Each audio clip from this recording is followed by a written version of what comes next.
നമസ്കാരം. കഴിഞ്ഞ ദിവസം ഒരു വ്യക്തി വന്ന് ഒരു ചോദ്യം ചോദിച്ചു. വളരെ ഇമ്പോർട്ടൻ്റ് ആയിട്ടുള്ള ഒരു ക്വസ്റ്റ്യനാണ്.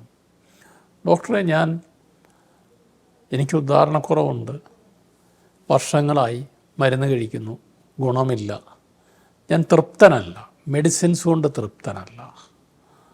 അപ്പോൾ എനിക്ക് ഇംപ്ലാന്റ് വയ്ക്കണമെന്ന് ആഗ്രഹമുണ്ട്.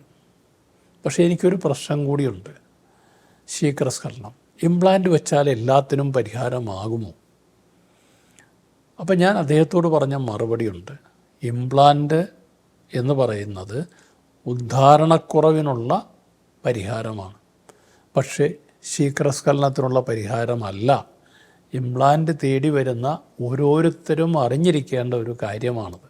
പലരും വിചാരിക്കും ഇംപ്ലാന്റ് ചെയ്ത് കഴിഞ്ഞാൽ പെനീസ് ഉദ്ധരിച്ചിരിക്കും, പിന്നെ സ്ഖലനമൊന്നും വരില്ല. അങ്ങനെയല്ല. ഇംപ്ലാന്റ് വെച്ചാലും വെച്ചില്ലെങ്കിലും ശുക്ലവിസർജനം സാധാരണ പോലെ നടക്കും.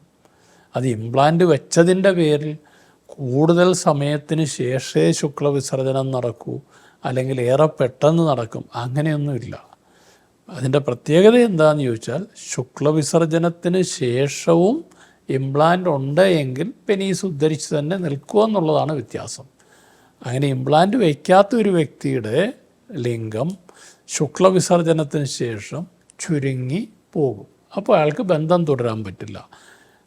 പക്ഷേ ഇംപ്ലാന്റ് വെച്ചിട്ടുള്ള ഒരു വ്യക്തിയാണെങ്കിൽ ശുക്ലവിസർജനത്തിന് ശേഷവും ഇംപ്ലാന്റ് ഉള്ളത് കൊണ്ട് ലിംഗം ഉദ്ധരിച്ചിരിക്കുകയും ആ സമയത്ത് ശുക്ലവിസർജനത്തിന് ശേഷവും ബന്ധപ്പെടാനുള്ള മാനസികാവസ്ഥയും ആഗ്രഹവും ഒക്കെ ഈ വ്യക്തിക്കുണ്ട് എങ്കിൽ പങ്കാളിക്ക് മതി എന്ന് തോന്നുന്നത് വരെ ബന്ധം തുടരാൻ കഴിയും. ഇതാണ് അതിൻ്റെ വ്യത്യാസം.